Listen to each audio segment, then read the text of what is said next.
Amen? So posibleng magiging inhabitants po tayo o maging residente po tayo ng impyerno. Pero because of the grace and loving of our Lord Jesus Christ, kaya po tayo mong namalay pupunta po ng langit. Sino na po ba ang nakakita ng langit? Magsabing praise the Lord. Hindi po po rin nakita ng langit. Ako po nakita ko ng langit. Pero iba ang langit na ating pag-aaralan. Ang langit, kapatid, na sinasabi po, kung ating muna muna babasahin, kapatid, dito po sa 2 Corinthians chapter 12, verse 1 up to 4, ito po sinasabi po ni Apostol Pablo, o naman, kailangan ako'y magmalaki kahit ito'y hindi kapaki-pakinabang, ngunit ako ay magpapatuloy sa mga paghitain at mga pahayag ng Panginoon. Kilala ko ang isang lalaki sa kay Kristo, mayroon ng 14 na taon ang nakakaraan, dinala sa ikatlong langit, third heaven. Pag minamahalang nagsasalita nito, nang sumulat sa taong ng taga-Korinto, mismo si Pablo. Si Pablo, kapatid, ang lalaki na dinala ng ating Panginoon sa third heaven. Pero hindi po niya ipinagbalag ito. Hindi niya sinabi na ako ay dinala ng Panginoon sa third heaven. Hindi po niya sinabi. Para bagang sinabi niya, ako'y magkakilala ng tao, sabi niya, pero siya po yun, kapatid. So, third heaven, nakita na po ni Pablo kung ano po ang itsura ng langit, yung third heaven. So, kung mayroong third heaven, mayroong first as a second heaven. Amen? So, yung po, kapatid, ay nakita na po natin. Yung first heaven, ito po mga minamahala yung mga alapaan, kapatid, yung atmosphere, yung nalilipad po ng eroplano, yung po ay first heaven. Yung second heaven, kapatid, ito po ay ang lugar po ng araw, buwan, at ng mga bituin, yung mga heavenly bodies. Amen. Yung third heaven, ito ang tirahan o kaharian ng ating Panginoon. Amen? So nakukuha mo din? So, dito na po dinala ng Panginoon si Pablo sa third heaven. Nakita na po niya ang langit. Kapatid, totoo ang Biblia.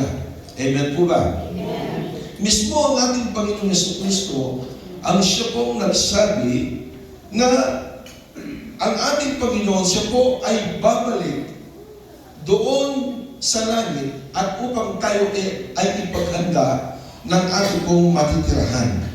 Ano po ang sabi po, mga minamahal? Praise the Lord. Dito po sa John chapter 14, verse 1 up to 3, kapatid, mismo ang ating Panginoon ang nagsabi. Sabi niya, huwag mga bagabag ang inyong mga puso. Kausapin po natin mga kanyang mga apostol at ang mga disciples ng ating Panginoon.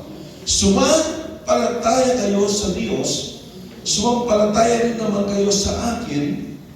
Sa bahay ng aking Ama ay maraming tahanan. So, kung hindi gayon, sasabihin ko ba sa inyo na ako'y paparoon upang ihanda ko ang lugar para sa inyo. At kung ako'y pupunta roon, na may handa ko ang isang lugar para sa inyo, ako'y babalik at kayo'y tatanggapin ko sa aking sarili upang kung saan ako naroon, kayo rin naman ay naroon. Pakapakan po natin ang Panginoon.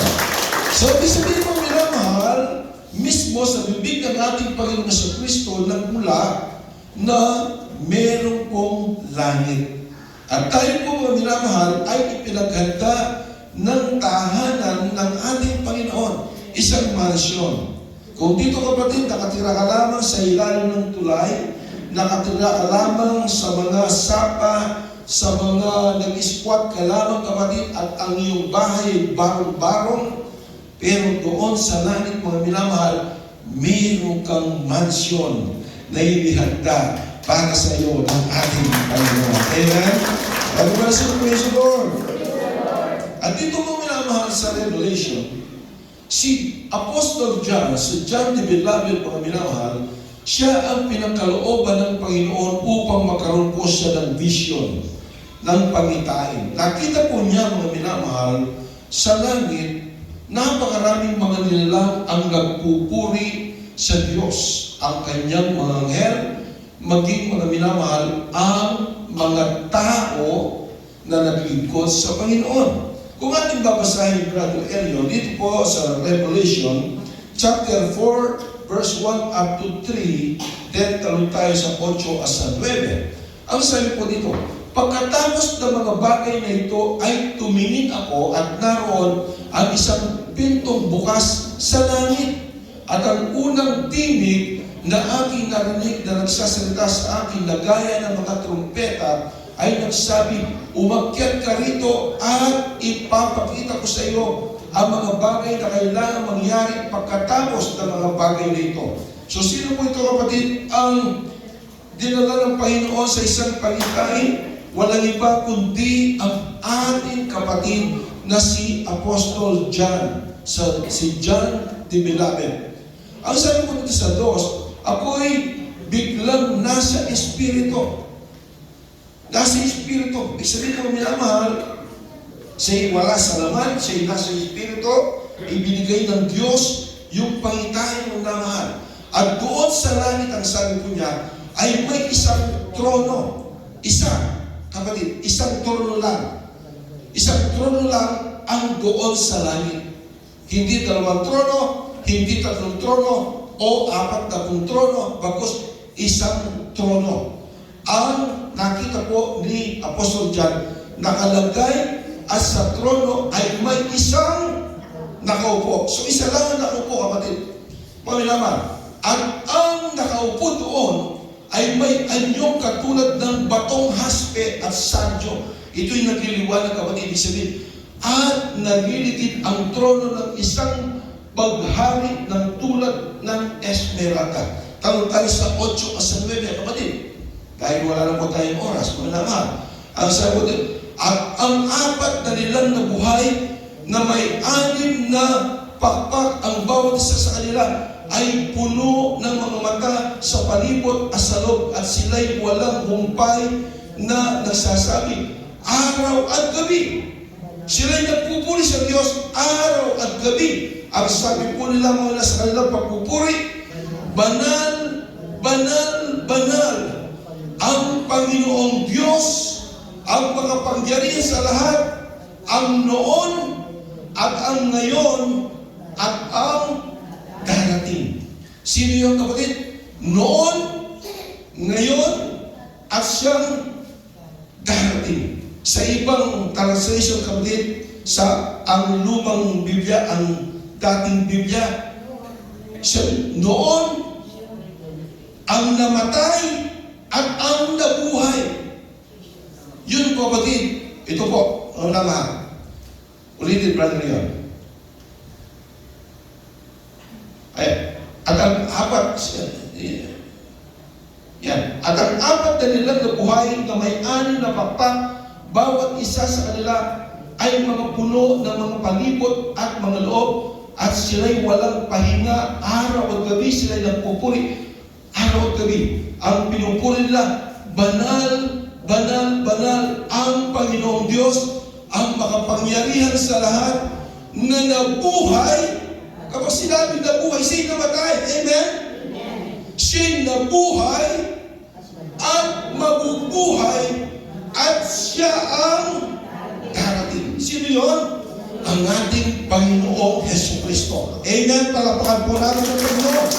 Nakita po, kapatid, ni Apostol John sa kanyang pangintahin na napakarami po mga angels, mga minamahal, ang nagpupuri doon po sa isang nakaupo sa isang trono, kapatid, nang sabi po niya, mga minamahal, na siya ang nabuhay. Ibig sabihin, sino namatay? Sino ang namatay, kapatid? Walang iba kundi ang Panginoong Jesucristo. At sino ang nangako, kapatid, na ipaghahanda tayo ng tahanan sa langit, at pagkatapos po niyang may handa ang ating tahanan sa langit, siya ay muling kapatid, sino po yun? Ang ating Panginoon Jesucristo. So, ibig sabihin ng minama, sa mga bisita po natin dito, bigyan po ninyo ito ng pansin, mga minamahal. Kung kayo'y naparito, kapatid, hindi po para sa ating Panginoon Jesucristo. Kung meron po tayong ibang agenda, mga minamahal, okay lang po yun kung first time po ninyo.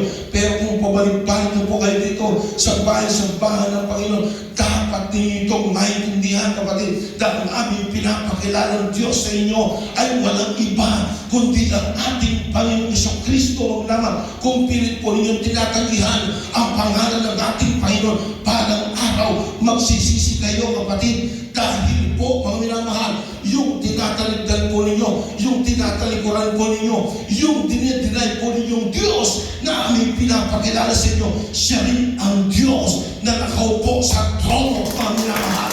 Walang iba, kundi ang ating Panginoon Jesucristo. Amen? Everybody say, praise the Lord. Mga angels lamang po ba ang nakita ni John na nagpupuri sa Panginoon? No. Maging ang mga tao na naglingkod sa Kanya. Babasahin po natin, Brother Leon, sa Revelation chapter 19 verse 1. Mga minamahal, ano po ang sinasabi po dito? Pagkatapos ng mga bagay nito, ay narinig ko ang gaya ng isang malakas na tinig ng napakaraming tao sa langit.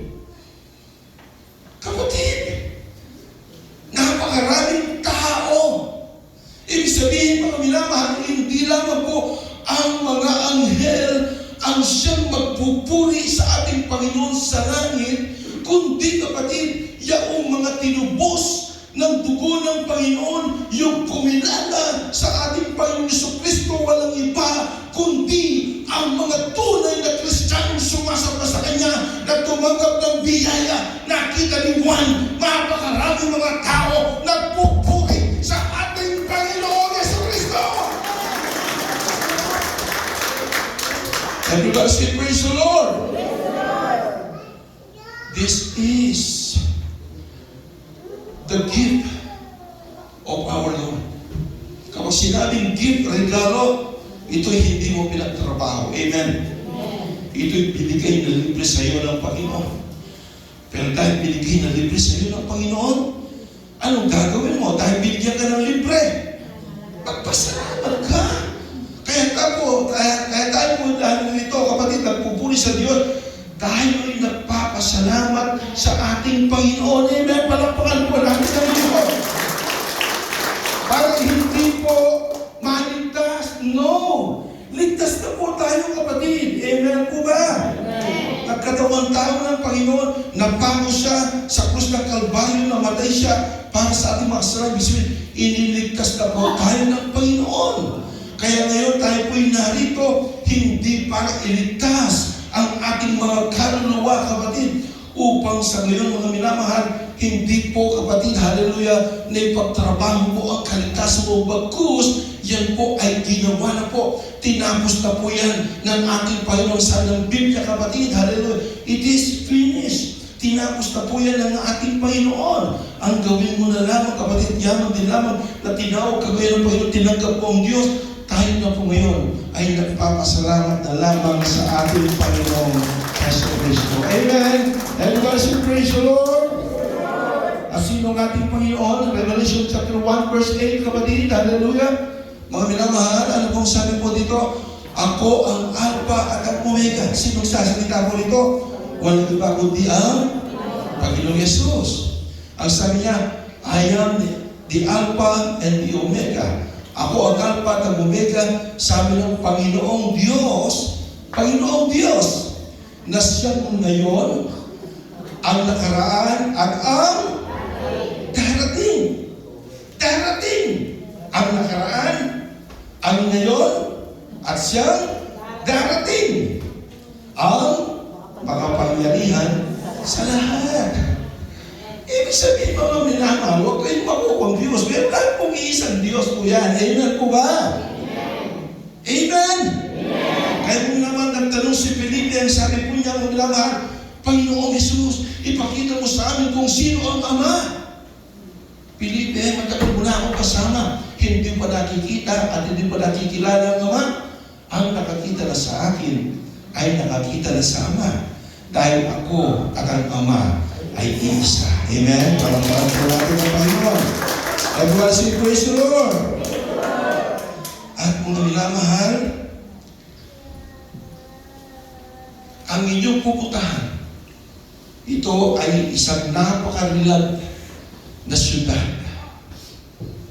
Maganda pa sa syudad ng Maynila, maganda pa sa Hong Kong, maganda pa kapatid, kahit anong bansa na pupuntahan mo, mas maganda. Dahil ang inyong pupuntahan kapatid, ito ay isang maraming syudad. Kung ating babasahin kapatid, Revelation 21 verse 21, ano bang sabi dito mga minamahal? At ang 12 pintuan ay 12 perlas, at bawat pinto ay yari sa isang perlas. At ang lansangan ng lungsod ay dalisay na pure of gold. Kapatid, kung dito mga minamahal, meron kang ginto na kapiraso, isinasabit mo pa kapatid sa tenga mo mga minamahal. At kapag nakita pa yan, isda siya kapatid, hallelujah. Pero pang hablutin po yan. Kaya sinasabi ko mga minamahal, minsan, dahil ito po yung mga vanities lamang po kapatid, wala lang po ka, pero minsan nagpapagandali sa inyo. Pero mga minamahal, minsan nauwili po sa isang ano po ng tao, lalo yung masamang tao, ngayon magpapasko na, baka matukso kapatid. Kung maganda yung sinasabit mong kwintas na ginto, o ng hikaw mo na ginto, baka matukso pa yung snatcher sa'yo dahil wala raw po siyang pambili ng damit ng kanyang mga anak, magiging sabi ka pa ng kasalanan po nila. Mga minamahal, baka matukso. Kapatid, pero dito mga minamahal, talagang pwede pumatay ang tao dahil lang sa kapirasong ginto. Pero doon sa langit, mga minamahal, hallelujah, lantay na ginto ang iyong daraanan. Ang iyong highway, kapatid, ang iyong kalsada ay wala ng bako-bako. Bagkus, ang iyong lalakaran doon ay isang lantay na ginto. Ang kalsada, ang lansangan ay ginto sa piling ng ating Panginoong Jesucristo. Amen. Praise the Lord. Pumili ka. Impyerno o langit? Kung langit ang gusto mo, paglingkuran mo ng gusto ang ating Panginoon. Amen. Everybody praise the Lord. Paano tayo makakarating sa langit? This is the big question. Paano? How? Paano tayo makakarating sa langit? Mga minamahal, number 1, hindi sa pamagitan ng inyong mga gawa na pwede mong ipagyabang, kapatid. Ephesians chapter 2 verse 8-9. O, babasahin po natin sa mga bagong kapatid. Sapagkat sa biyaya, kayo'y naligtas. Hindi sinabi kayo'y maliligtas. Ang niya, kayo'y naligtas. When we say naligtas, is past tense. Amen? Amen. Past tense na, kapatid. O, patuloy basa. Sa pamagitan ng pananampalataya. True faith, kapatid. Kinakailangan manampalataya ka sa tapos na ginawa ng Panginoon. Tinapos na ng Diyos. Manampalataya ka ng ating Panginoon Jesucristo. Siya'y nakatawang tao at siya ay tumubos ng ating mga kasalanan. Yun ang sampalatayan mo. At mga minamahal, siya ang daan, katotohanan at buhay dahil walang makakaparoon sa Ama. Kapag sinabing Ama, yun ang Spirit, yun ang God the Father, mga minamahal. Amen. Yung God the Father, yung Diyos na yun, mga minamahal, pinapakilala ni Moses, hindi po pinaniwalaan ng mga tao dahil hindi nakikita dahil siya ay Espiritu. Kaya kung minamahal ang ating Panginoon, siya yung nagkatawang tao, kapatid. At doon sa kanyang pagkakatawang tao, mga minamahal, kinakailangan sa mampalataya at doon sa nagkatawang tao ang ating Panginoon Jesucristo. Kasi kapag hindi ka sumampalataya sa Kanya, mga minamahal, wala, hindi ka makakaparoon sa Ama. Kaya sabi po niya ng ating Panginoon Jesucristo, I am the way, the truth, and the life. No man cometh unto the Father but by me. Ang sabi ng ating Panginoon, Amen. Amen. Hindi na po tayo pwede pumasok sa langit, hindi tayo pwede makaparoon sa Ama. Ang sabi nga ng Brother Elio ngayon, binasa po niya, yung 1 Corinthians chapter 8, verse 6, but to us, there's only but one God, the Father. The Father. Siya lang ang Diyos, yung Ama, kapatid, yung God the Father. Ang ating Panginoon Jesucristo, hindi tinawag ng Biblia sa English na God the Son. Tinawag po siya Son of God. Amen? Amen? Amen.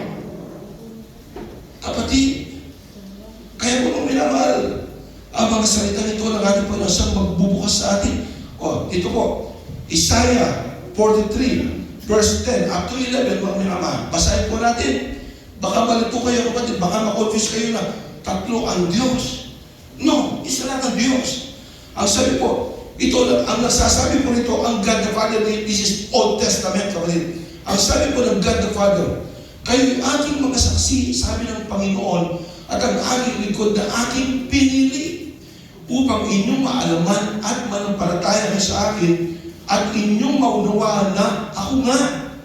Walang Diyos na inanyuan na una sa akin o magkakaroon ng pagkatapos ko. So, ang sasabi nito, ang God the Father, sino ngayon ang ating Panginoon Jesucristo? Siya ba isang impostor? No. Siya rin po yun, kapatid. Amen po ba? Amen. Nung nagkataong tao po siya sa John chapter 3, verse 16, for God so loved the world that He gave His only begotten Son. Ibinigay niya kanyang bugtong na anak. Ibig sabihin nun, yung bugtong na anak na yun, kapatid, hallelujah, hindi naman na anak niya yun sa langit. Na, ang sabi ba, isang trono lang ang meron sa langit. Isang trono lang. At sino po ang nakita sa trono?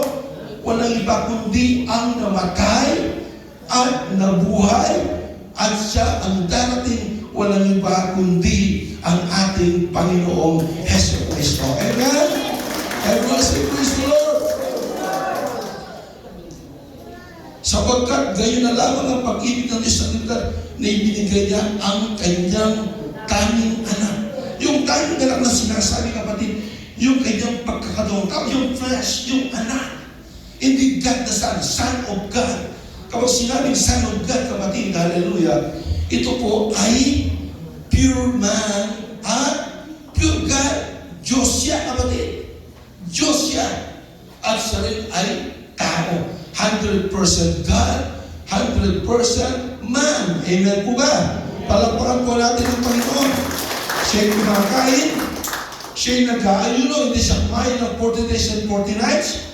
Siya'y tinutukso ng dyablo sa pagiging tao po niya. Pero bilang Diyos, ang sabi po niya, nagpapatawad po siya. Pinatatawad na kita sa iyong kasalanan, ang sabi ng Panginoon Jesus. Narinig po ng mga Eskriba, mga Pariseo, ang taong ito'y namumusok. Ang sabi niya, hindi ba nasusulat? Meron lamang pwedeng magpatawad sa kasalanan ng tao maliban sa Diyos lamang, ang sabi po niya. Mga hindi yan sinasabi ng ating Panginoon kasi ang Diyos, siya rin po yun. Nagkatawang tao po ang ating Panginoon. Amen? Everybody say, praise the Lord! 1 Timothy chapter 3, verse 16. Sa wikang Ingles, kapatid, and without controversy, great is the mystery of godliness. God, when we say God, there's only one God. Amen. Ang sabi po dito, mga mahal, hallelujah, and without controversy, ang sabi ni Pablo, wala nang pagkalutang pa. Great is the mystery of godliness. God, when we say God, there's only one God. Amen. Was manifest in the flesh. Siya nakatawang tao, justified in the spirit, sin of angels, preached unto the Gentiles. Sino ang pinipreach sa mga hentil? Ang ating Panginoon Jesu Kristo. Believe in the Word, receive up into glory. Sino po yun? Ang ating Panginoong Jesu Kristo. Siya rin po ang Diyos na nagkatawang tao. Amen? Palakpakan po natin ang Panginoon. Pag-blessing, praise the Lord. At mga minamahal, hallelujah, sabi po rito, 2 Corinthians 4:17, ano po sabi ni Pablo, sapagkat ang aming magaang aming kapigatian na panandalian lamang. Hallelujah. 2 Corinthians 4:17, ang sabi po, sapagkat iniahanda tayo nitong magaan at panandaliang kabigatian para sa walang hanggan at di masukat na kaluwalhatian. Kapatid, kaya po naman bilang isang Kristiyano, bakit dumadanas tayo ng trials? Bakit dumadanas tayo ng pain? Hallelujah! Bakit dumadanas tayo ng problema? Ang sabi ni Pablo, ang mga bagay niyan, ito'y panandaliang paghihirap lamang na hindi pwedeng ikumpara sa isang kaluwalhatian na dating na ating makikita. Amen? Kaya meron pong pagsubok, kapatid. Meron pag-iyak. Meron kang karamdaman, kapatid. Yun po yung mga pagsubok. Pero ang mga bagay nito ay pinahintulutan ng Diyos upang makita ang iyong pagkadalisay na Kristiyano. Amen po ba? Kagaya po ng isang ginto, ang minamahal, kapag nakuha yan ng minero, meron itong lupa, meron patubad ito, at merong ginto, ito po'y balot. Ang gagawin po ng isang minero, mga minamahal, ito'y idadarang sa apoy upang mga minamahal magkahiwalay yung bato na nakadikit sa ginto, at doon, mga minamahal, ang sa init ng apoy na yon, doon makikita at madadarang ang kanyang pagkadalisay na ginto. Amen? Ang Kristiyano ganoon din. Tayo po yung mga Kristiyano, mga minamahal, upang tayo ay maging lalong malakas, maging matatag at isang dalisay na Kristiyano, mga minamahal, idadarang tayo sa apoy ng ating Panginoong Jesucristo. Tayo daraan sa mga pagsubok, mga minamahal. Pero ang mga pagsubok na yan, mga minamahal, wala tayong kaantabay, wala tayong kasama po dyan, kundi ang Panginoon din ang siyang gumagabay sa ating mga minamahal. Pinahintulutan na yun ng Diyos ang mga pagsubok na yan upang lumitaw ang tunay na pagka-Kristiyano, upang tayo magkapat ng kanya ng buhay na walang hanggan. Amen na praise the Lord. Pwede naman gawin ng Diyos dahil makapangyari ng Panginoon na pwede naman na hindi ka na maglingkod sa Diyos, antimano, dadalhin ka na sa langit. Amen po ba? Kung ikaw ay tunay na pinili ng Diyos, pwede naman gawin ka ng Panginoon na hindi ka na maglilingkod dito at pwede ka na dalhin antimano sa langit. Pero bakit hindi yun ginawa ng Diyos? Para mga minamahal, siyempre, ang sabi nga ng Biblia, idadarang ka sa apoy without blemish, spotless, will be brought to heaven. Amen? Walang kapintasan. Mga minamahal, hindi po yung walang kapintasan na, pipilitin ko na hindi na gagawa ng masama. Pipilitin ko na ako'y maging perfecto. No. Mga minamahal, magiging perfecto. Lamang kapatid, kung, hallelujah, sa iyong pananampalataya sa ating Panginoon Jesucristo, yung righteousness ng Panginoon ay siyang kanyang isusuot sa atin. Amen? At kapag naisuot ang righteousness ng Panginoon, katwiran ng Diyos, kapatid, hallelujah, hindi na makikita ng Diyos Ama, ang ating Panginoon Diyos, yung kasalanan mo, hindi na makikita yun at hindi na masisilayan pa yun. Ang makikita ng ating Diyos Ama, yung kaluwalhatian ni Kristo na naisuot sa atin because of our faith to our Lord Jesus Christ. Amen? Everybody say praise the Lord. Nakukuha mga minamahal. Amen? Malinaw po ba magsabi praise the Lord? Palakpakan po natin ang ating Panginoon. Hindi po sa ating mga mabubuting gawa. Balikan po natin Ephesians 2:8 na mga minamahal. Hallelujah. Ang kung sabi po dito, praise the Lord, Balikan lang po natin, di po natin natapos kanina, sapagkat sa biyaya, kayo'y naligtas sa magitan ng pananampalataya, at ito'y hindi sa magitan ng inyong sarili, ito'y kaloob ng Diyos. Amen? Hindi sa magitan ng mga gawa. Hindi sa magitan ng gawa mo. Sabihin mo, Brother Noel, kaya hindi na ako sumasamba, hindi naman ako masamang tao, ako'y gumagawa naman ng kabutihan sa aking pamilya, ako'y hindi naman nagmumura. No! Hindi yun ang magliligtas sa iyo na pupunta ka ng langit, kapatid, na pwede mong ipagyama. Bagkus, mga minamahal, hallelujah, ang pagpunta ng langit, hallelujah, ay ang iyong pananampalataya sa finished work ng ating Panginoong Hesus Kristo. Amen! Everybody say praise the Lord! Sa hindi sa pagkita na yung magawa, upang ang sinuman ay huwag magmalaki. Ayan! Maliwanag po, kapatid. Hindi po pwedeng ipagmalaki ang gawa mong mabuti na ikaw ay manligtas. Kasi mga minamahal, hallelujah, more than 400 or 600 laws o kautusan ng Panginoon sa Old Testament. Isa lamang po, kapatid, ang hindi mo magawa doon, you are guilty of all. So kailangan matupad mo yun ng tama. Kung gusto mo ng kautusan, kung gusto mo ng paggawa ng mabuti, kailangan gawin mo lahat. At walang matitira, kailangan mabuti lahat. Pero walang nakagawa noon, kapatid. Kaya nga po, nagkatawang tao ang ating Panginoong Jesucristo. Palakpakan po natin ang Panginoon. Revelation chapter 21 verse 4, kapatid, ulit talata, ang minamahal. Ang sabi po dito, hallelujah, at papahirin niya ang bawat luha sa kanyang mga mata, at hindi na magkakaroon ng kamatayan, hindi rin magkakaroon pa ng pagdadalamhati o pagtangis man o ng kirot man. Sa wikang English, Brother Leon, hallelujah. Mga minamahal, ito po, napakasarap na makapiling po natin ang ating Panginoong Jesucristo. Amen. Ang sabi po ito, and God shall wipe all your tears from their eyes. Papahirin ng ating Panginoon ang mga luha sa ating mga mata. Amen. And there shall be no more death. Wala na kamatayan dahil mga minamahal, walang hanggan na tayo magbubuhay sa piling ng ating Panginoong Jesucristo. Amen po ba?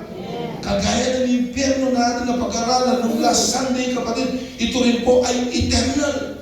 Kung hindi ka napunta ng langit, of course, mapupunta ka ng impyerno dahil wala namang purgatorio sa Biblia. Amen po ba?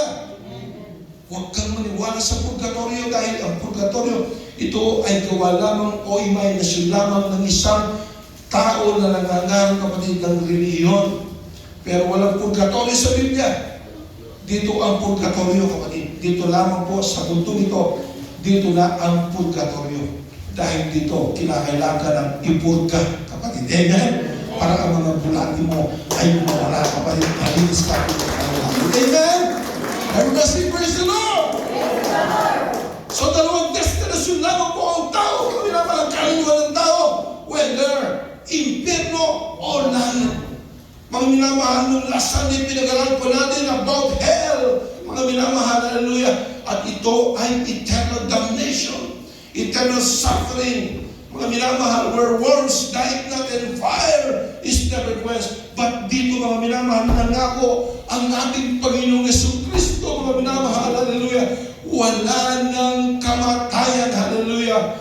There shall be no more death, neither sorrow, wala nang kalungkutan, nor crying, hindi ka naiiyak sa karamdaman, bagkus ikaw na lang ay luluha at iiyak sa kagalakan sa piling ng ating Panginoon. At sabi po, neither shall there be no more pain. Amen. Palakpakan po natin ang Panginoon. Hallelujah! Kung dito, mga minamahal, hallelujah, sa mundo ito, hallelujah, tayo po ay nakakaranas ng karamdaman, mga minamahal, ng labo ang mata mo, mga minamahal, meron kang nararamdaman sa iyong katawan. Hallelujah. Kung anong sakit ang dumapo sa ating pong mga katawan, mga minamahal, tayo umiiyak sa sakit. Tayo umiiyak, hallelujah. Iniipon natin na habang ng ating Panginoon tayo pagalingin. Pero mga minamahal, ang sabi ng ating Panginoon, dito sa mundong ito ay maranasan ninyo ang ganung mga bagay. Pero sa langit, ang sabi po niya, no more pain. Amen? No more crying, no more sorrow, and no more death. Mahal po natin ang Panginoon.